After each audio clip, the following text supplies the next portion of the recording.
Hi guys, thanks so much for tuning in. Today I am going to walk you through my process of making homemade RX inspired protein bars. So let's go over ingredients. You will need some dates that will have to be pitted, some protein. This is the one that I choose to use. Liquid egg whites, or you can separate your own egg whites out, and I'll give you the conversion for that if that's what you're going to want to do. If you're using liquid egg whites, it'll be a 16-ounce carton. And then some chocolate. So this recipe is using 100% cocoa solids.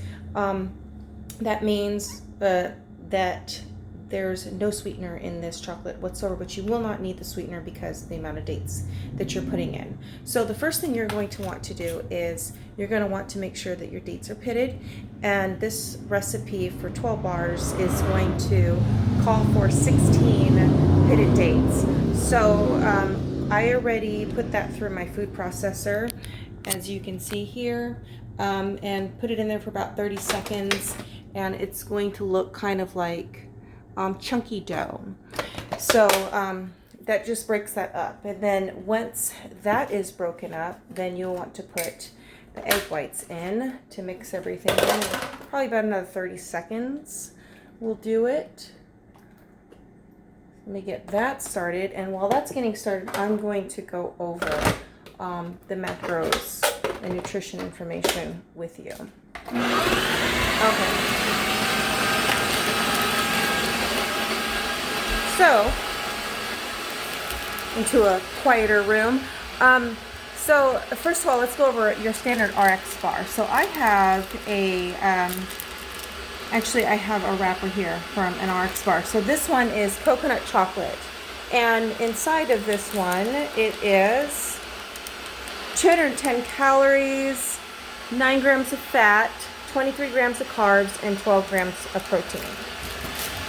Let me go check up on that mixture there.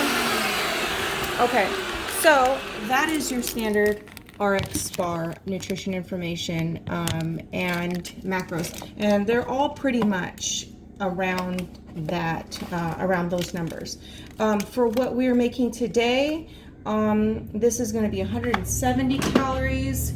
2 grams of fat, so significantly less fat, and 24 grams of carbs. It's about the same as the RX, and 10 grams of protein. So as you can see, it's pretty similar.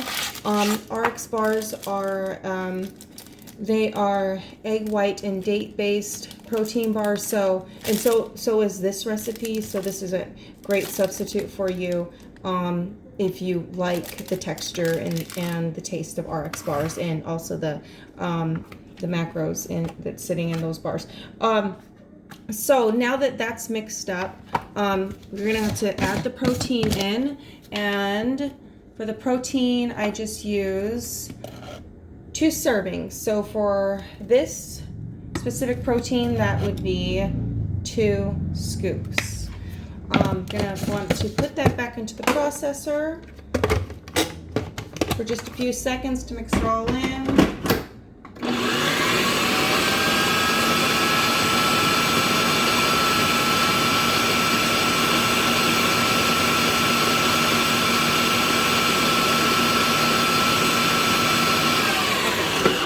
And that should be good enough. So then we're going to add in the chocolate, and I choose to add in the chocolate last because I like to have chocolate chunks in there, give me a little bit more texture, so that way it resembles more of like a chocolate chip bar.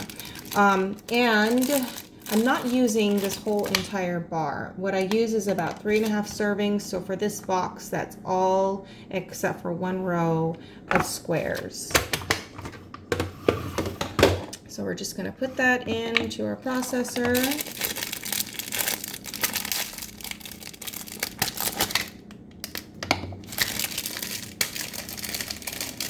So another thing about doing your own bars is that it is a lot cheaper.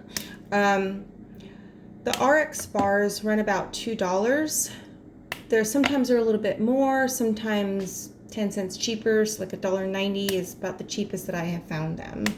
These bars run you about, well, with the ingredients that I've used and I've shown you, they run about 50 cents a bar. So it is significantly cheaper to do them this way. Plus then you get to make your own flavors. You can kind of control if you want to add, like our recipe that we're doing now had 2 grams of fat as opposed to the RX, which had 9 grams. It also had 40 grams or 40 calories less. So you can play with it a little bit, and you can add other things into it, nuts, to get your calories and your fat higher. You can also add more protein, just a little bit more control over what you're putting into your body. So I'm gonna put that in for just a few seconds.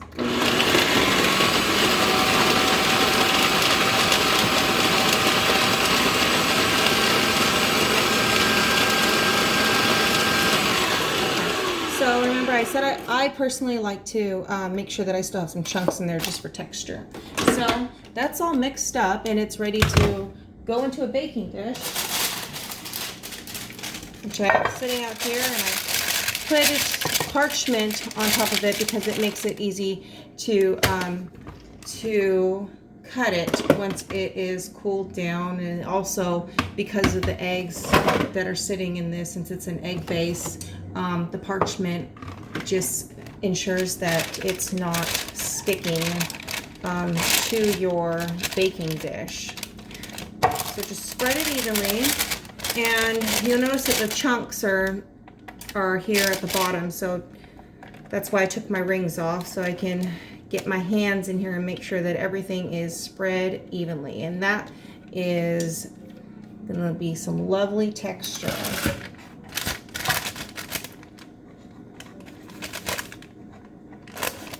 And you're going to want to set your oven to 325. Set the timer for 40 minutes. And 40 minutes on my oven is perfect. Never had to check up on it earlier. So there was no worry on it, on the bars burning, and I never had to put them in there any longer than 40. So now that that's spread nice and evenly, we're just going to put it in the oven and give it 40 minutes.